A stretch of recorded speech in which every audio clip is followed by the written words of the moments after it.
Hey there, how you doing? Charlie Winters here with horse racing tips for Thursday, the 2nd of May. Well, it's not quite worked out how I thought it would do or wanted it to. I've looked at the Redcar meeting. It's a poor one. There's even not many decent races where we could actually back each way. It's even a 3-runner race. So yesterday I looked at the card and didn't say inspection, but it did say soft, heavy in places, surface water still in places.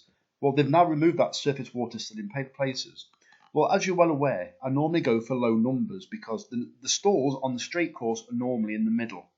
So I go for low numbers, and recently they've just been coming down the middle of the track.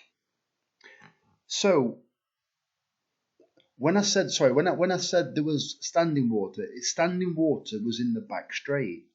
Well, I'm thinking in the past when I've actually gone for low numbers, the horses have gone to the far side, and sometimes they've been strung out like absolute washing. It's like you get them pinned to the far side rail. Everything else finishes like they do at Chepstow on every ground, over 3 miles. So just to throw things out even further, it's very rare, but this time the stalls are stand side. So the stalls are normally centre, they're not normally far side on the straight course, but they've brought them completely to the near side rail.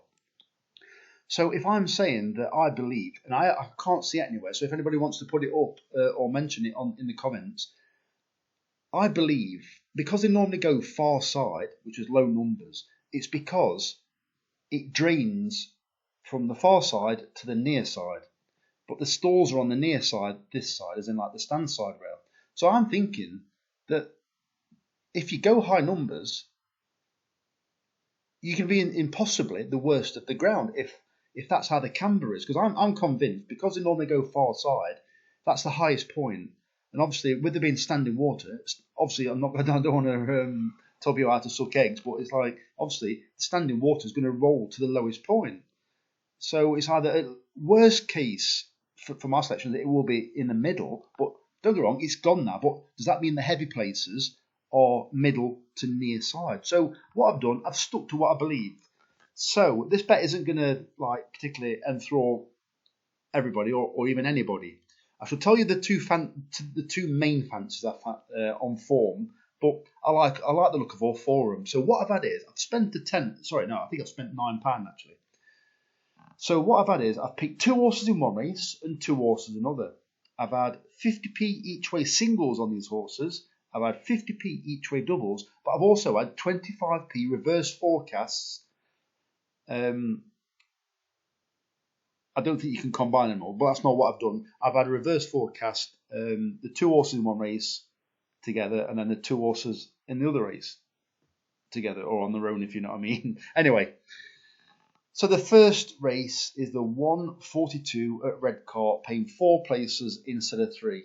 Both of these are generally drawn low. They're actually by the same trainer. Was it Roger Fellon, Sean Murray, I think. Johnny Pete rides one, and I can't remember who rides the other one, but it doesn't really matter. So Too Much Too Young at 7-1 and Fairfax Beauty at 22-1. Personally, I think Fairfax Beauty is the most interesting. Neither of them have done a great deal, but they're pretty much they've had like a winter, and now that they're entering a handicap. Don't get me wrong, fitness has been taken on trust. The stable are going out okay, but it's a dreadful race, and some of the principals are drawn high. Well, if I've got the draw on, we've got no chance, and that's the risk I'm taking. That's why, all right, I've staked the 10. It's not exactly nothing, but we've had the singles, so hopefully we can get at least something back. But I think Fairfax Beauty at 22-1 is worth looking at. Too Much Too Young, it's interesting, it's only 7-1. Neither of them have done a great deal.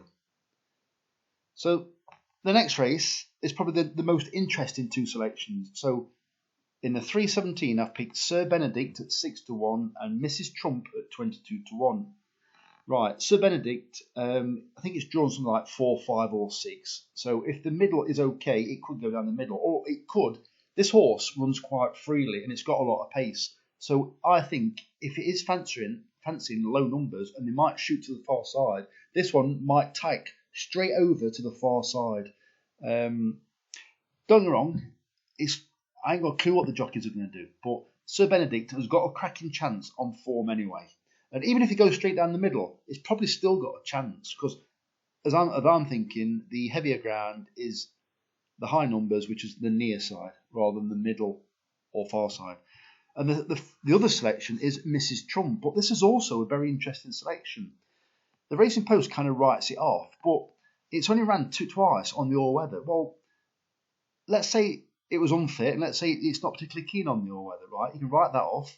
Also, the Racing Post said it started this season like it ended last season. Well, let's think that it might have had a bit of a long season. Go back a bit earlier on in the form, and you've got a horse now rated in the 40s that actually ran very well in the mid-50s or mid to late 50s. So I think this is Paul Midgley. So I won't trust him as far as I can throw. Not as I'm saying anything wrong, but I don't think his horses never seem to run consistently. And he quite often has 5 in the race, and you normally find out that the outsider wins or runs the best of them. So those are the 4 selections. Let me know what you think in the comments. If you fancy something else, let me know. But I'm going to stick it out for the low numbers. And I could be completely wrong. So the very best of luck. Charlie Winters, over and out. Cheers, mate.